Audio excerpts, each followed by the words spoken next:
সামনে যারা মাধ্যমিক পরীক্ষা দিবি, আজকে তোদের জন্য ফিজিক্যাল সায়েন্সের ক্লাস। ভৌতবিজ্ঞান থেকে আয়নীয় ও সমযোজী বন্ধন এই অধ্যায়টা তোদের আজকে কভার করাবো। আয়নীয় বন্ধনটা আগের একটা ক্লাসে আলোচনা হয়ে গিয়েছে। এই চ্যাপ্টারটা খুব সহজ একটা চ্যাপ্টার এবং খুব ইজি একটা চ্যাপ্টার। তোদের টেক্সট বই দেখবি 2 থেকে 3 পেজের একটা চ্যাপ্টার আছে। সুতরাং তোদের শেষ করতে বেশি সময়ও লাগবে না, আর ফার্স্ট টাইমে তো তোদের সিলেবাসে এটা থাকেই। তো চ্যাপ্টারটা বুঝে বুঝে করতে হবে, তার কারণ কনসেপচুয়াল চ্যাপ্টার। কনসেপ্টটাকে যদি ক্লিয়ার না করিস তাহলে এখান থেকে অ্যাপ্লিকেশন টাইপ যে কোয়েশ্চেনগুলো আসবে সেই কোয়েশ্চেনগুলো তুই অ্যাটেন্ড করতে পারবি না। কিছু জিনিস আছে মুখস্থ করার মতো ক্যারেক্টারিস্টিক্স গুলো, বাকি জিনিস কিন্তু তোকে বুঝে বুঝেই করতে হবে। তো যারা আইনীয় বন্ধন ক্লাসটা দেখিসনি তারা আগের ক্লাসে দেখে নিবি, দেখবি আমার চ্যানেলেই দেওয়া আছে আগের ক্লাসটা। বাকি যাদের কমপ্লিট হয়ে গেছে তারা আজকের ক্লাসটা কন্টিনিউ কর, সমযোজী বন্ধনটা বোঝ। দেখ, সমযোজী বন্ধনটা গুরুত্বপূর্ণ এই কারণেই, পরীক্ষাতে এই চ্যাপ্টার থেকে প্রশ্ন কিন্তু থাকবেই তোদের মাধ্যমিকে। এবং খুব খুব একটা টার্গেট করার যে জায়গাটা টার্গেট করে বেশি, সেটা হচ্ছে লুইস ডট ডায়াগ্রাম, যেটা সমযোজী বন্ধনের আন্ডারে পড়ে। তো সেইটা আজকে আমরা শিখবো এবং লুইস ডট ডায়াগ্রাম কি করে আঁকতে হয় সেটা দেখাবো। স্টুডেন্টদের মানে তোদের কিন্তু সমস্যা হয়, অনেকেরই সমস্যা হয় যে লুইস ডট ডায়াগ্রাম কি করে আঁকতে হয় আমরা জানি না। লুইস ডট ডায়াগ্রামের ক্ষেত্রে ডট গুলো কটা দিতে হয়, ইলেকট্রন বিন্যাস কি করে করতে হয়, তো এই বিষয়গুলো কিন্তু তোদের অনেকেরই সমস্যা থাকে। যাদের কমপ্লিট হয়ে গেছে তারাও বুঝতে পারবি যে এই জায়গাটায় সমস্যা থাকেই। সেই জন্য এই সমযোজী বন্ধনের ক্লাসটা আমি তোদেরকে দিচ্ছি। তোরা মন দিয়ে প্রথম থেকে ক্লাসটা দেখবি, দেখবি খুব সহজ লাগবে, একবার দেখে নে। তারপরে তোরা বই থেকে টেক্সট বই থেকে পড়ে নিস, ঠিক আছে? যারা আইনীয় বন্ধন দেখিস নি, আগে আইনীয় বন্ধনটা অবশ্যই দেখে নিবি। দেখ, সমযোজী বন্ধন জিনিসটা কি আমি বলেছিলাম, রাসায়নিক বন্ধন, এই ওয়ার্ডটা বলেছিলাম না? রাসায়নিক বন্ধন কাকে বলে বলেছিলাম? যে এক বা একাধিক মৌল তাদের বাইরের কক্ষের ইলেকট্রনগুলোকে যখন নিজেদের মধ্যে শেয়ার করে, কেউ কাউকে দিয়ে দেয়, মানে পুরোপুরি আদান প্রদান করে দেয়, অথবা নিজেদের মধ্যে যদি শেয়ার করে চলে, তাহলে সেই যে একটা শক্তিশালী বন্ড ক্রিয়েট হয় তাদের মধ্যে, সেইটাকে বলা হয় রাসায়নিক বন্ধন। এই রাসায়নিক বন্ধন বলেছিলাম 2 ধরনের হয়। একটাকে বলেছিলাম আয়নীয় বন্ধন, আর একটাকে বলেছিলাম সমযোজী বন্ধন। এই 2 টাইপের বন্ধন হয়। আয়নীয় বন্ধনের ক্ষেত্রে কি বলেছিলাম, যে পুরোপুরি ইলেকট্রন গ্রহণ বর্জন করবে, ইলেকট্রন দিয়ে দিবে, ইলেকট্রন গ্রহণ করবে এবং বর্জন করবে, পুরোপুরি ইলেকট্রন গ্রহণ এবং বর্জন করবে, সেইটাকে বলেছিলাম আয়নীয় বন্ধন। কিন্তু সমযোজী বন্ধনে কি হয় জানিস, এখানে ইলেকট্রনটাকে পুরোপুরি গ্রহণ বা পুরোপুরি বর্জন করবে না। এখানে তারা কি করবে, ইলেকট্রনটাকে শেয়ার করবে, একে অপরের সাথে শেয়ার করে চলবে। মানে কেউ পুরোপুরি ইলেকট্রনটাকে নিয়ে নেবে না, ইলেকট্রনটাকে মাঝে রাখবে এবং দুজন মিলে শেয়ার করে চলবে। তাহলে এই জায়গাটাই হবে শেয়ারিং। সমযোজী বন্ধনে কি হবে, শেয়ারিং, ঠিক আছে? সমযোজী বন্ধন কিভাবে তৈরি হয়, সমযোজী বন্ধন দেখতে কেমন হয়, এই সমস্ত বিষয়গুলো আগে বলে দিই। তারপরে আমি তোদের সমযোজী যৌগের ক্যারেক্টারিস্টিক্স গুলো বলবো। বইয়ে দেখবি ক্যারেক্টারিস্টিক্স গুলো আগে দিয়েছে, বাট সেটা পরে পড়া উচিত, কারণ তুই জানিসই না সমযোজী বন্ধন কি, সমযোজী যৌগ কি। তা আগে সমযোজী যৌগ বা সমযোজী বন্ধনটা বুঝে নে। তো রাসায়নিক বন্ধনের মধ্যে আমি দুটো টাইপস বললাম, একটা বললাম আয়নীয়, আর একটা বললাম, আর একটা কি বললাম, সমযোজী। এই সমযোজী যৌগ কাকে বলে, বা এই সমযোজী যৌগ, সমযোজী বন্ধন কি করে তৈরি হয়? শোন, আমি তোদের একটা মৌল বলছি, ধরে নে আমি বললাম কি বলবো, ধরে নে ক্লোরিন নিয়ে নিলাম, ঠিক আছে? ক্লোরিন এটা কিন্তু অণু অবস্থায় প্রকৃতিতে পাওয়া যায়। কিভাবে থাকে? Cl2 হিসেবে থাকে। তো অ্যাকচুয়ালি এর মধ্যে দুটো ক্লোরিন আছে, একটা ক্লোরিন আর একটা ক্লোরিন এরকম বন্ড, নিজেদের মধ্যে একটা বন্ড ক্রিয়েট করে আছে, এই বন্ডটাকে বলি আমরা সমযোজী বন্ধন। কিভাবে ক্রিয়েট করে? সাধারণত তুই জানিস যে একটা ক্লোরিন এর যে ইলেকট্রন বিন্যাস, ক্লোরিনের যে ইলেকট্রন বিন্যাস, নিশ্চয়ই জানিস ক্লোরিনের ইলেকট্রন বিন্যাস কি হবে, কারণ ক্লোরিনের পারমাণবিক ক্রমাঙ্ক হয় 17, তাই তো? তো এর ইলেকট্রন বিন্যাস হয় এরকম, কে কক্ষে 2টো, এল কক্ষে 8টা, এবং এম কক্ষে কটা হবে বল, 7টা। হয়ে গেল না 17টা? তো এরকম ইলেকট্রন বিন্যাস হয় ক্লোরিনের। তার মানে একটা ক্লোরিন যদি পরমাণু আমি এখানে এঁকে নিই, ক্লোরিনের বাইরের কক্ষে কটা ইলেকট্রন থাকবে, 7টা। 1 2 3 4 5 6 7, ঠিক আছে? এরকম ভাবে আমরা রিপ্রেজেন্ট করব। অবশ্যই বাইরের কক্ষে ইলেকট্রন গুলোকেই শুধু শো করব, বাকি ভেতরের গুলোকে শো করব না, ঠিক আছে? এই যে এরকম ভাবে আমি ইলেকট্রনকে ডট আকারে রিপ্রেজেন্ট করলাম, এই ডট আকারে রিপ্রেজেন্টটাকে বলা হয় লুইস ডট ডায়াগ্রাম, বিজ্ঞানী G.N. লুইসের নাম অনুসারে। লুইস ডট ডায়াগ্রাম, মনে থাকবে তো? এগুলোই পরীক্ষায় তোদের আঁকতে দিবে, লুইস ডট ডায়াগ্রামটা আঁকো। তো এটা একটা হচ্ছে লুইস ডট ডায়াগ্রাম। কার রেখেছি আমি? ক্লোরিনে রেখেছি। একটা ক্লোরিন পরমাণু। তো একটা ক্লোরিন অণুর মধ্যে দুটো পরমাণু থাকে। তো এরকম আরেকটা ক্লোরিন পাশে এঁকে দিচ্ছি। এই একটা ক্লোরিন, এরও 7টা ইলেকট্রন, 1 2 3 4 5 6 আর একটা 7। আচ্ছা শোন, লুইস ডট ডায়াগ্রাম নামে ডট, তবে ডটও ইউজ করতে পারি, ক্রসও ইউজ করতে পারি, দুটোই ইউজ করা যায়। ঠিক আছে? এবার কি হয় বলতো এদের মধ্যে? দেখ, আমি কি বলেছিলাম যে বন্ধন গঠন করতে চাই কি জন্য? নিষ্ক্রিয় মৌলের মতো ইলেকট্রন বিন্যাস গঠন করতে চাই বলে। তো এখানে নিষ্ক্রিয় মৌলের মতো যদি ইলেকট্রন বিন্যাস চাই, তাহলে এর ইলেকট্রন একটা দরকার। ও যদি একটা ইলেকট্রন পেয়ে যায় তাহলে এর অষ্টক পূর্তি হয়ে যাবে, তাই না? তো এখানে দুটো ক্লোরিন আছে, এরও দরকার একটা, ওরও দরকার একটা। কেউ কাউকে দেবে? দেবে না, সহজে দেবে না। তো এরা কি করবে? এরা একটা অল্টারনেট অপশন খুঁজবে। এরা বলবে যে আমার ইলেকট্রনটা আমি এখানে দিচ্ছি, তোর ইলেকট্রনটা তুই এখানে দে। দুজন মিলে ইলেকট্রন দেবে মাঝখানে। দিয়ে কেমন হবে পুরো বিষয়টা? দেখতে এরকম হবে। দেখ, এগুলো পাশে যারা ছিল এরা তো বন্ধন গঠনে অংশগ্রহণ করছে না, এরা থাকলো। এখানেও পাশে যারা ছিল তারা বন্ধন গঠনে অংশগ্রহণ করছে না, এরা থাকলো। আর এই যে একটা ইলেকট্রন দিল এবং এই একটা ইলেকট্রন দিল, এই যে একটা একজোড়া ইলেকট্রন এখানে আসলো, এই একজোড়া ইলেকট্রনকে দুটো ক্লোরিনই সমানভাবে ব্যবহার করবে। এই ক্লোরিনও এটাকে ব্যবহার করবে, দিয়ে এর অষ্টক পূর্তি করে নেবে। এই ক্লোরিনও ওকে ব্যবহার করবে, দিয়ে ওর অষ্টক পূর্তি করে নেবে।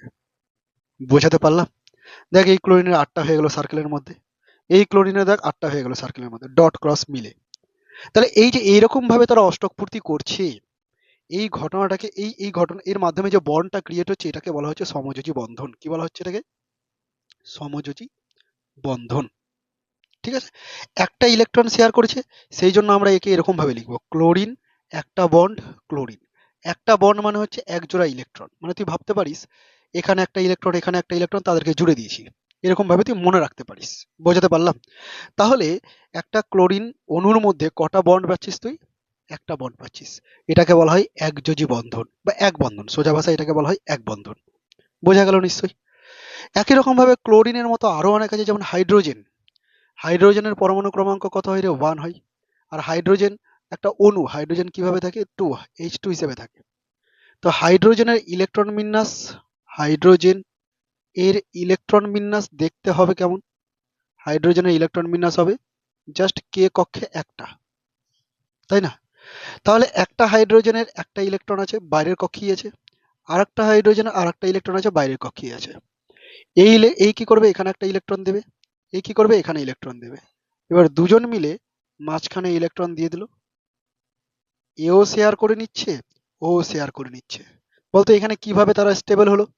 এখানে তারা দ্বৈত পূর্তির মাধ্যমে স্টেবল হলো। কেন দ্বৈত পূর্তির মাধ্যমে স্টেবল হলো? এই দুটো ইলেকট্রন পেয়েছে, ও দুটো ইলেকট্রন পেয়েছে। হিলিয়ামের কাছাকাছি যে মৌলগুলো আছে তারা দ্বৈত পূর্তি করে, আর বাকি মৌলগুলো অষ্টক পূর্তি করবে। তো হাইড্রোজেন তো হিলিয়ামের কাছে, সেই জন্য এ কি করেছে? দ্বৈত পূর্তি করেছে। বুঝতে পারলি নিশ্চয়ই? ওকে। তাহলে এই যে দ্বৈত পূর্তি করার ফলে এই বন্ধন গঠন করলো, এই বন্ধনটাকে বলবো আমরা সমযোজী বন্ধন। এবং সমযোজী বন্ধনের মধ্যে এটা হলো এক বন্ধন। এরকম দ্বিবন্ধন হয়, ত্রিবন্ধন হয়, বিভিন্ন রকম হয়। যেমন আমি আরো কিছু তোদের এক্সাম্পল দেখাই। ধর CH4, CH4 এর নাম হচ্ছে মিথেন। মনে রাখবি, দরকার পড়বে, পরে অর্গানিক কেমিস্ট্রি আসবে, তখন এগুলো আবার পড়ানো হবে সেকেন্ড টার্মে। তো CH4 হচ্ছে মিথেন।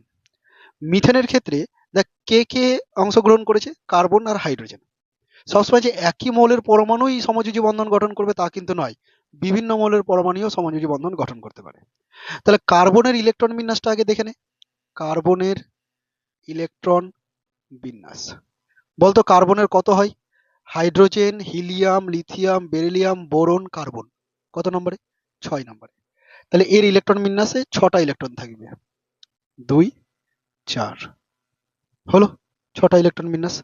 আচ্ছা, হাইড্রোজেনের ইলেকট্রন বিন্যাস, হাইড্রোজেনের ইলেকট্রন বিন্যাস তো বাইরের কক্ষে একটা।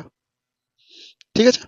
এবার হাইড্রোজেন চাইবে আমার দ্বৈত পূর্তি হোক, আমার বাইরের কক্ষে যেন দুটো ইলেকট্রন থাকে। আর কার্বন চাইবে আমার বাইরের কক্ষে যেন 8টা ইলেকট্রন থাকে। কার্বন তো আর হিলিয়ামের কাছে পড়ে না, তাহলে কার্বন চাইবে বাইরের কক্ষে 8টা। 8টা হওয়ার জন্য এর তো 4টা আছেই, তাহলে দরকার আরো 4টা। তো ও কি 4টা বাইরে থেকে গ্রহণ করে নেবে? দেখ কি হবে। এটা হলো কার্বন। কার্বনের বাইরের কক্ষে কটা ইলেকট্রন? 1 2 3 4। কার্বনের বাইরের কক্ষে 4টা ইলেকট্রন। হাইড্রোজেনের বাইরের কক্ষে কটা ইলেকট্রন? একটা। তাহলে এখানে একটা হাইড্রোজেন ড্র কর, এর বাইরের কক্ষে একটা ইলেকট্রন। এরকম হাইড্রোজেন কটা আছে? 4টা আছে। তাহলে চারদিকে চারটা হাইড্রোজেন তুই ড্র করে দে, খুব সহজেই বুঝতে পারবি। দেখে নে, এদিকে একটা হাইড্রোজেন আর এদিকে একটা হাইড্রোজেন, চারটা হাইড্রোজেন ড্র করে দিলাম। এবার এই হাইড্রোজেন গুলো কি করবে, এই হাইড্রোজেন বলবে আমার ইলেকট্রন এখানে দিলাম, কার্বন বলবে আমারটাও এখানে দিলাম, দুজন মিলে শেয়ার করবে। এই বলবে এখানে দিলাম, এই বলবে এখানে দিলাম, বুঝতে পারছিস? দুজন মিলে মাঝখানে দিবে, যেন কারোর সাথে কোনো বিবাদ না আসে। দুজন মিলে এরকম ভাবে মাঝখানে ইলেকট্রন গুলোকে দিয়ে দিল। আমি অর্ধেক তীর চিহ্ন দিচ্ছি, হ্যাঁ, ওগুলো ফুল তীর চিহ্ন না, মানে তীর চিহ্নগুলো এরকম ভাবে পুরোটা দিতে হতো। পুরোটা তখনই দেবো যখন দুটো ইলেকট্রন শেয়ার করবে, একটা ইলেকট্রন শেয়ার করলে একটাই তীর চিহ্ন, মানে হাফ তীর চিহ্ন এরকম, ঠিক আছে? তো এই যে ইলেকট্রন গুলো শেয়ার করলে এবার কি করবে পুরো ঘটনা, এবার ছবিটা দেখতে কেমন লাগবে, দেখ, দেখতে এরকম লাগবে। কার্বন এখানে আছে, hydrogen, hydrogen, hydrogen, hydrogen, carbon এরকম ভাবে চারটা করে ইলেকট্রন দেওয়া ছিল, হাইড্রোজেনেরও শেয়ার করেছিল, মাঝখানে সবাইকে দিয়ে দিয়েছিল। এবার দেখ হাইড্রোজেনের দ্বৈতপূর্তি, এই হাইড্রোজেনের দ্বৈতপূর্তি, এটারও দ্বৈতপূর্তি হয়ে গেল, এরও দ্বৈতপূর্তি হয়ে গেল, শেয়ার করে নিল। আর কার্বন কি করলো, চারটা হাইড্রোজেনের সাথে ডিল করে ওর নিজের অষ্টক পূর্তি করে দিল। তাহলে কার্বনের দেখতে পাচ্ছিস আটটা হয়েছে, হাইড্রোজেনের কটা হয়েছে, দুটো হয়েছে, তাই তো? তার মানে দেখ এরকম ভাবে কিন্তু তারা স্টেবল হয়ে গেল। তার মানে অ্যাকচুয়ালি গঠনটা দেখতে কেমন হয়ে গেল, গঠনটা দেখতে এরকম হয়ে গেল। দেখ এরপরে গঠনটা দেখতে এরকম, কার্বন আর একটা করে বন্ড, তার মানে এক বন্ধন গঠন করেছে সবাই কার্বনের সাথে। কার্বনের সাথে কটা করে বন্ধন গঠন করেছে, একটা করে বন্ধন গঠন করেছে। কারো কোনো সমস্যা নেই তো, বুঝতে পারছিস? এগুলোকেই বলা হয় লুইস ডট ডায়াগ্রাম, যেগুলো খুব জটিল মনে হয় তোদের। তো লুইস ডট ডায়াগ্রাম যদি খুব ভালো মতো পারতে হয়, তার জন্য কি করতে হবে, ইলেকট্রন বিন্যাস করা জানতে হবে। ইলেকট্রন বিন্যাস তখনই পারবি যখন তুই প্রত্যেকটার পরমাণু ক্রমাঙ্ক জানবি। পরমাণু ক্রমাঙ্ক তখন জানতে পারবি যখন তোর হাইড্রোজেন থেকে শুরু করে ক্যালসিয়াম পর্যন্ত 20টা মৌল পরপর মুখস্থ থাকবে। বুঝতে পেরেছিস নিশ্চয়ই? ওকে, আমি আরো কয়েকটা লুইস ডট ডায়াগ্রাম দেখাই, এগুলোই আমাদের সমযোজী বন্ধন, ঠিক আছে? আরো কয়েকটা লুইস ডট ডায়াগ্রাম দেখিয়ে দিই, তাহলে পুরোটাই ক্লিয়ার হয়ে যাবে তোদের। ধর আমি দিচ্ছি, কি দিব, নাইট্রোজেন অণু দিচ্ছি। ধর নাইট্রোজেন অণু, নাম তো শুনেছিস। প্রকৃতিতে কোন গ্যাসের পরিমাণ সব থেকে বেশি বল? নাইট্রোজেন, তাই তো? তো নাইট্রোজেন অণু কেমন হয়, N2 হয়। মানে আমাকে নাইট্রোজেনের ইলেকট্রন বিন্যাস দেখতে হবে, নাইট্রোজেনের ইলেকট্রন বিন্যাস। পারবি বলতে নাইট্রোজেনের ইলেকট্রন বিন্যাস কি হবে? নাইট্রোজেনের ইলেকট্রন বিন্যাস আগে বল, নাইট্রোজেন কত নম্বরে পড়ে? নাইট্রোজেন কত নম্বরে পড়ে? 7 নম্বরে। 7 নম্বরে গুনে দেখ, hydrogen, helium, lithium, beryllium, boron, carbon, nitrogen 7 নম্বরে পড়ছে। তাহলে 7 নম্বরে পড়ছে মানে ইলেকট্রন বিন্যাস 2 L5, মানে বাইরের কক্ষে 5টা ইলেকট্রন, তবেই হয়ে গেল 7 নম্বর। তার মানে এখানে দুটো নাইট্রোজেন আছে, এই একটা নাইট্রোজেন, এই একটা নাইট্রোজেন। এবার এই নাইট্রোজেন গুলো কি করবে, বাইরের কক্ষে 5টা ইলেকট্রন ছিল, ওর দরকার আরো 3টে, তাহলেই তো ওর অষ্টক পূর্তি হয়ে যাবে। কি করবে শোন, এই 5টা ইলেকট্রনের মধ্যে 3টা ইলেকট্রন এখানে সাইডে রাখলো, এই 3টা ইলেকট্রন এখানে সাইডে রাখলো, ঠিক আছে? দুটো ইলেকট্রন এদিকে রাখলো, এই দুটো ইলেকট্রন এদিকে রাখলো, তাহলে এরও 5টা আছে, ওরও 5টা আছে, বুঝলি? আচ্ছা, আমি এটাকে ক্রস দিয়ে বুঝিয়ে দিচ্ছি এগুলোকে, একটার জন্য ডট ইউজ করছি, একটার জন্য ক্রস। এবার কি করে বলতো, এই যে 3টা ইলেকট্রন আছে, এই 3টা ইলেকট্রনকে ও এখানে দিতে চাইবে, আর এর যে 3টা ইলেকট্রন আছে, এই 3টা ইলেকট্রনকে এখানে শেয়ার করবে।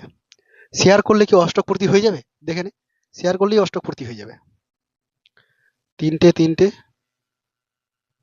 এখানে দুটো, এখানে দুটো। দেখ এই যদি পুরোটাকে নিয়ে শেয়ার করে নেয়, তাহলে এর অষ্টক পূর্তি হচ্ছে কিনা, 6টা আর দুটো। এও যদি এইভাবে নিয়ে নেয়, তাহলে এরও অষ্টক পূর্তি হচ্ছে কিনা, হয়ে যাচ্ছে। তাহলে এইরকম ভাবে তারা অষ্টক পূর্তি তৈরি করছে। তার মানে অ্যাকচুয়ালি গঠনটা যদি তুই দেখিস, তাহলে গঠনটা হচ্ছে এরকম, সি 3টে বন্ড, সরি, এন 3টে বন্ড, এন্ড 3টে বন্ড মানে কিভাবে যোগ করবি বলেছিলাম, ইলেকট্রন ইলেকট্রন জোর করে দে, তাহলে 3টা বন্ড। তো এখানে তৈরি হচ্ছে ত্রিবন্ধন, এটাও সমযোজী বন্ধন। সমযোজী বন্ধন সেটাই যেখানে ইলেকট্রন কেউ কাউকে পুরোপুরি দিয়ে দেয়নি, তারা একে অপরের শেয়ার করে বন্ধন গঠন করছে, তো সেগুলোকে সমযোজী বন্ধন বলবো। সমযোজী বন্ধনের মধ্যে এগুলো আমি দেখিয়েছি এক বন্ধন, আর এতক্ষণে তোরা একটা দেখতে পেলি ত্রিবন্ধন, ঠিক আছে? এরকমই ডাবল বন্ড হতে পারে, মানে দ্বিবন্ধনও হতে পারে। একটা দ্বিবন্ধনের এক্সাম্পল দিই, দ্বিবন্ধনের এক্সাম্পল ধরে নে, কার্বন ডাই অক্সাইড দিয়ে দিই, কার্বন ডাই অক্সাইডে দ্বিবন্ধন গঠন হবে। হুম, কার্বন ডাই অক্সাইডে দ্বিবন্ধন, বা অক্সিজেন অণু, অক্সিজেন অণুতেও দ্বিবন্ধন গঠন হতে পারে, ঠিক আছে? ধর আমি অক্সিজেন অণুই দিয়ে দিলাম O2, তাহলে অক্সিজেনের ইলেকট্রন বিন্যাস, আমার সাথে সাথে তোরা খাতায় করছিস তো? অবশ্যই করবি, তা না হলে প্র্যাকটিসটা হবে না। শুধু ছবি দেখে কিন্তু মনে থাকবে না, এগুলো খাতায় করতে হবে নিজেকে। অক্সিজেনের ইলেকট্রন বিন্যাস কি হবে? অক্সিজেন কত নম্বরে আছে? Hydrogen, helium, lithium, beryllium, boron, carbon, nitrogen, oxygen 8 নম্বরে আছে। তাহলে K2 L6, ঠিক আছে? অর্থাৎ একটা অক্সিজেন আর একটা অক্সিজেন, বাইরের কক্ষে 6টা ইলেকট্রন, 1 2 3 4 5 6, ঠিক আছে? সিমিলারলি এরও 1 2 3 4 5 6। এবার এরা চাই অষ্টক পূর্তি করতে, এর দরকার দুটো, ওরও দরকার দুটো। তো এই দুটো ইলেকট্রন কি করবে, এখানে দিয়ে দিবে।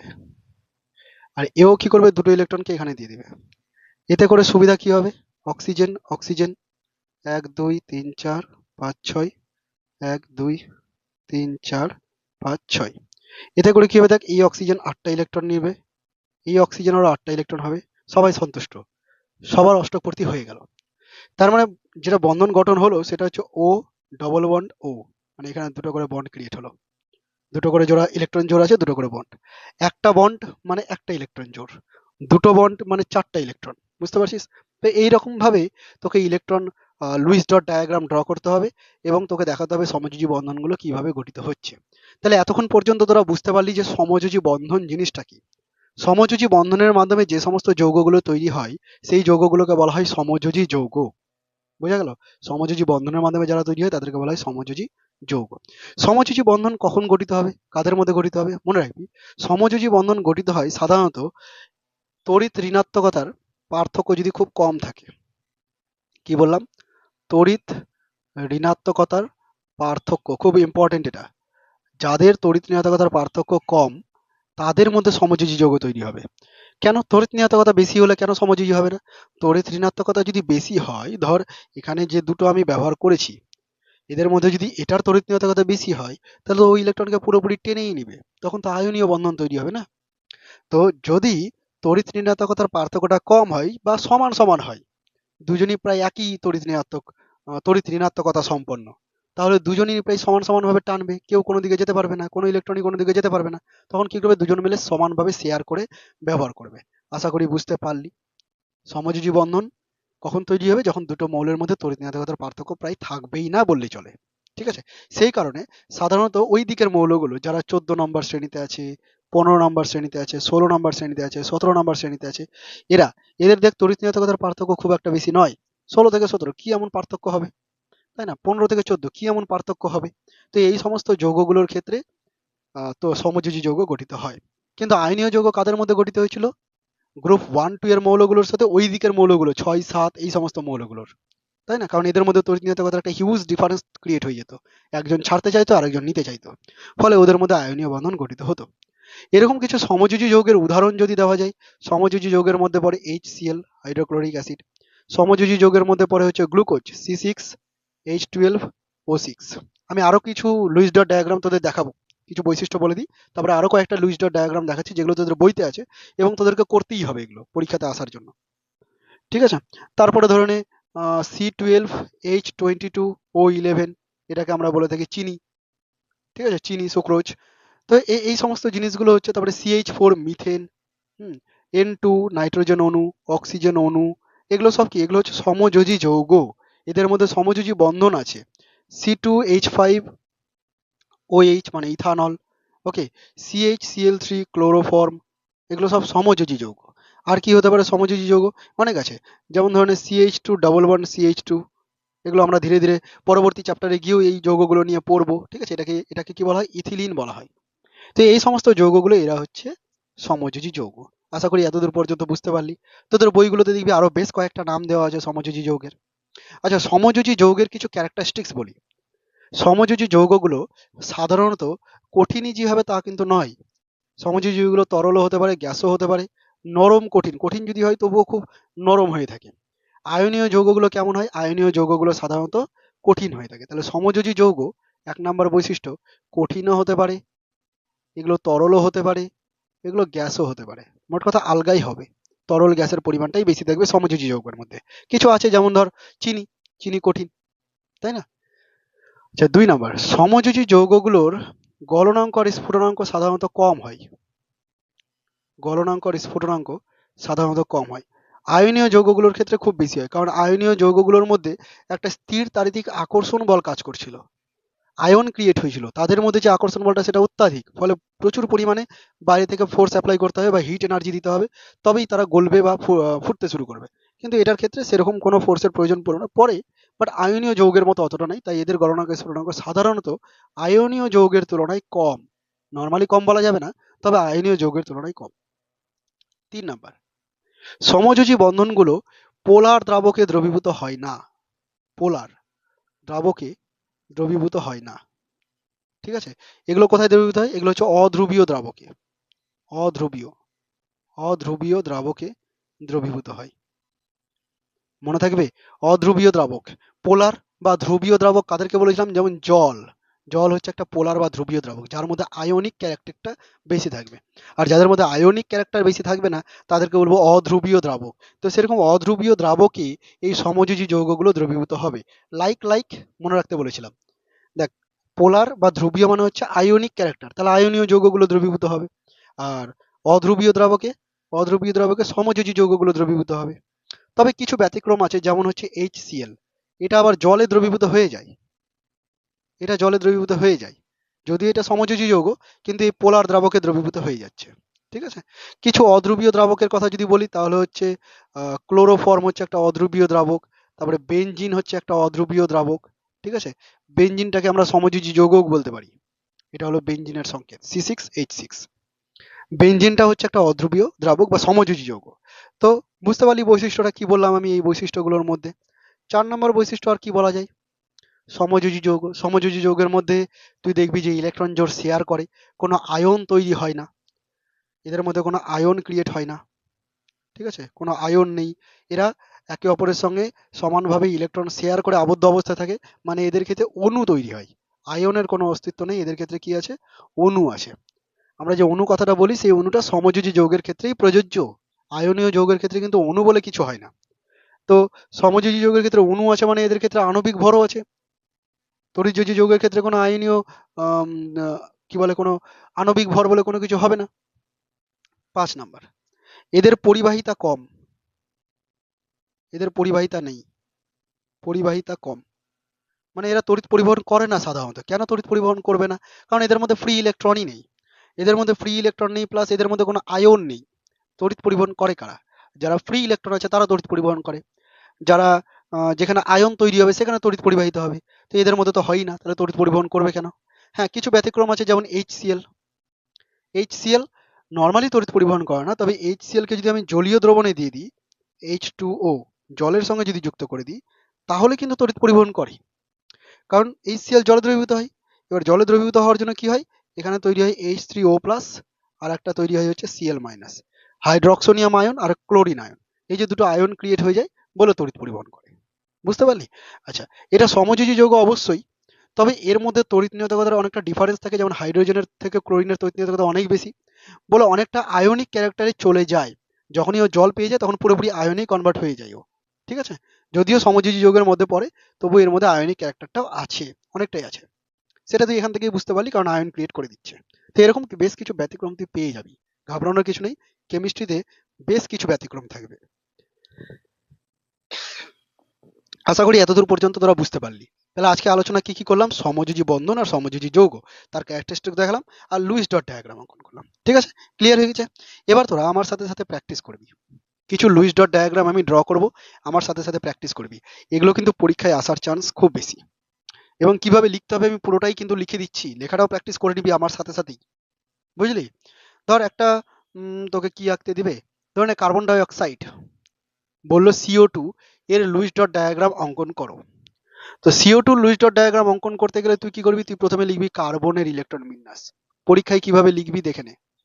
কার্বনের ইলেকট্রন বিন্যাস, কার্বন কত নম্বরে আসে রে? Hydrogen, helium, lithium, beryllium, boron, carbon 6 নম্বরে আসে। তাহলে এর ইলেকট্রন বিন্যাস হবে 2 4, তাই তো? অক্সিজেন কত নম্বরে আসে বলেছিলাম? অক্সিজেন আসে 8 নম্বরে, তারপরে 2 আর 6 লিখে দিলাম কার্বন আর অক্সিজেন, যে যে পরমাণুগুলো দেওয়া আছে। এবার এর কক্ষে 4টা আছে, মানে এর 4টা দরকার আর এর 2টো দরকার। বুঝতেই পারছিস, কার্বন সেন্টারেই থাকবে আর অক্সিজেন দুদিকে রাখবো এইভাবে, ঠিক আছে? কার্বন তো একটাই আছে, অক্সিজেন দুটো আছে, তো অক্সিজেনকে দুটোকে দুদিকে রাখ। কার্বনের কটা ইলেকট্রন? কার্বনের 1 2 3 4, আর অক্সিজেনের কটা? 6টা। 1 2 3 4 5 6, 1 2 3 4 5 6। ঘাবড়ানোর কিছু নাই, আমি সবগুলোকে ডটও দিতে পারি, চাইলে একটাকে ডট একটাকে ক্রস দিতে পারি, তোর উপর ডিপেন্ড, ঘাবড়ানোর কিছু নেই। আচ্ছা, এই কার্বনের কটা দরকার? 4টা দরকার। তো এই যে 4টা ইলেকট্রন রেখেছে, এদেরকে একটু অন্যরকম ভাবে লিখছি আমি। এখানে দুটো লিখি, এখানে দুটো লিখি। এটা তুই করতে করতেই অভ্যাস হয়ে যাবে যে কোথায় রাখতে হবে, পাশে, উপরে রাখবো, নিচে রাখবো, না পাশে রাখবো। আমি কি করে বুঝলাম? আমি এইভাবে বুঝলাম যে এর তো 6টা আছে, এর দুটো দরকার, তাহলে এখান থেকে দুটো নিবে তবেই তো 8টা হবে, সেই জন্য পাশে রাখলাম। তাহলে এও দুটো ইলেকট্রন এখানে শেয়ার করতে চাইবে, এও দুটো ইলেকট্রন এখানে শেয়ার করতে চাইবে। সিমিলারলি এই কার্বনেরও দুটো ইলেকট্রন শেয়ার করবে, এই কার্বনেরও দুটো ইলেকট্রন শেয়ার করবে। তাহলে দেখতে কেমন হবে? দেখতে হবে এরকম, অক্সিজেন, কার্বন, অক্সিজেন, 1 2 3 4, 1 2 3 4 5 6, তারপরে 1 2 3 4 5 6। তো এই কার্বনের অষ্টক পূর্তি করার জন্য দেখ, একটু কাছাকাছি নিয়ে আসি, না তো সার্কেল করতে পারবো না। এই কার্বনের দেখ অষ্টক পূর্তি হয়ে গেল, 8টা পেয়ে গেছে ও। 4টা নিজের ছিল আর দুটো দুটো করে অক্সিজেনের কাছ থেকে নিল। এই অক্সিজেনেরও দেখ অষ্টক পূর্তি হয়ে গেল যদি পাশের থেকে নিয়ে নেই।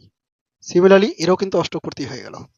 এরকম ভাবে সার্কেল করে দিবি, তোরা আঁকতে গিয়ে দেখবি যে এরকম সার্কেল হচ্ছে না, একটু আঁকা বাঁকা সার্কেল হয়ে যাচ্ছে, কোনো ব্যাপার না, ঘেরা হলেই হলো। পারফেক্ট যে হতে হবে তার কোনো মানে নেই। তবে হ্যাঁ, পারফেক্ট হবে, তুই যত প্র্যাকটিস করতে থাকবি তত তোর পারফেকশন চলে আসবে ধীরে ধীরে। তাহলে এটাকে যদি বন্ডের মাধ্যমে দেখাতে হয়, কিভাবে দেখাবো? কার্বন তো এখানেই আছে, এখানে দেখ ডবল বন্ড হচ্ছে, দুটো ইলেকট্রন জোড় মানে ডবল বন্ড, আর এখানেও দেখ ডবল বন্ড, ঠিক আছে? এর ওপরে দুটো ইলেকট্রন থেকে গেল, এর ওপরে দুটো ইলেকট্রন জোড় থেকে গেল, ইলেকট্রন জোড় থেকে গেল। এই যে ইলেকট্রন জোড়গুলো যেগুলো বন্ধন গঠনের পরও থেকে যায়, এদেরকে বলা হয় নিঃসঙ্গ ইলেকট্রন জোড়। কি বলা হয় এদেরকে? নিঃসঙ্গ। নিঃসঙ্গ মানে বুঝতে পারছিস, একেবারে সেপারেট। তো নিঃসঙ্গ ইলেকট্রন জোড় বলা হয় এদেরকে। বোঝাতে পারলাম? নিঃসঙ্গ ইলেকট্রন জোড়, সমযোজী বন্ধন গঠন করার পর যদি কোনো ইলেকট্রন জোড় পড়ে থাকে তাদেরকে বলা হবে নিঃসঙ্গ ইলেকট্রন জোড়। কার্বন ডাই অক্সাইডের ক্ষেত্রে কিভাবে করতে হয় বুঝে গেছিস। এবার আমরা কার্বন ডাই অক্সাইড করলাম, এবার একটু অন্য কিছু করি। কার্বন টেট্রাক্লোরাইড পরীক্ষাতে খুব আসে, কার্বন টেট্রাক্লোরাইডের পরীক্ষাতে খুব আসে দেখ। কার্বন টেট্রাক্লোরাইডের সংকেত কি হবে? CCl4। তাহলে কার্বনের ইলেকট্রন বিন্যাস আমি আর লিখলাম না, তোরা লিখে দিবি, ওই যে ওখানে লেখা আছে K2L4। তারপরে একই রকম ভাবে ক্লোরিনের ইলেকট্রন বিন্যাস করবি। ক্লোরিন তো 17, তাই না? 17 হলে L8, আর এমটা কত হবে? এমটা হবে 7। কার্বন আর ক্লোরিনের করে দিয়েছি। এবার তুই বুঝতেই পারছিস যে ক্লোরিনের দরকার একটা আর কার্বনের দরকার 4টা। কার্বন আবার এখানে একটা আছে, তাহলে একটা কার্বন রাখ, আর 4 সাইডে 4টা ক্লোরিন রাখ। সিমেট্রি থেকেই তুই ক্লিয়ার হয়ে গেলি। কার্বনের কটা? 4টা, আর ক্লোরিনের 7টা করে, 1 2 3 4 5 6, 1 2 3 4 5 6 7, 1 2 3 4 5 6 7, 1 2 3 4 5 6 7, 1 2 3 4 5 6 7। বুঝতে পারলি তো? কি করবে? এই এখানে দিবে, এও এখানে দিবে, এ এখানে দিবে, এ এখানে দিবে। মানে এই কার্বনের তো 4টা আছে, আর 4 জনের কাছ থেকে 4টা নিলেই হয়ে গেল অষ্টক পূর্তি। সেরকম ভাবেই করছি, হলো? তারপরে এখানে তীর চিহ্ন দিয়ে দিবি, অ্যারো সাইন দিয়ে, পাশেও করতে পারিস, অসুবিধা নেই। তাহলে carbon, chlorine, chlorine, chlorine, chlorine. কার্বনের 4টা থাকলো এরকম ভাবে, ক্লোরিনের ক্রস গুলো এখানে থাকলো, আর এগুলো তো 2 ইলেকট্রন আছেই, 1 2 3 4 5 6, 1 2 3 4 5 6। বুঝতে পারছিস? 1 2 3 4 5 6, এখানে একটা থাকবে, 1 2 3 4 5 6। তাহলে দেখ এই কার্বনটা এখান থেকে নিয়ে নিল কটা? দেখ ছবিটা একটু যদি ভালো পরিষ্কার করে না আঁকা যায় তাহলে কতটা নোংরা হয়ে যায়। এরকম ভাবে নিয়ে নিল, দেখ আমার সার্কেল হলো না এখানে, বাট তোকে বোঝাতে পারলাম, তুই বুঝে গেছিস। এরকম ভাবে নিয়ে নিল। এই ক্লোরিনটা 8টা করে দিবে, সিমিলারলি এই ক্লোরিনটা 8টা করে দিবে, এরকম ভাবে প্রত্যেকটা ক্লোরিনকে তুই ঘিরে দিবি। তাহলে এটা দেখতে কেমন হয়ে গেল? এটা হয়ে গেল এরকম, একটা করে বন্ড ক্লোরিন যুক্ত, তাই না? এটা হলো CCl4। তো এইভাবে তোদেরকে লুইস ডট ডায়াগ্রামগুলো ড্র করতে হবে। তোদের বইতে দেখবি বেশ কয়েকটা যৌগের লুইস ডট ডায়াগ্রাম দেওয়া আছে। তোরা বইয়ের গুলোই শুধু প্র্যাকটিস করবি, এর বাইরে আর কোনো যৌগের লুইস ডট ডায়াগ্রাম করতে হবে না। বুঝতে পারলি? এর বাইরে আর কোনো লুইস ডট ডায়াগ্রাম তুই প্র্যাকটিস করবি না। তাহলে সুবিধা কি হবে?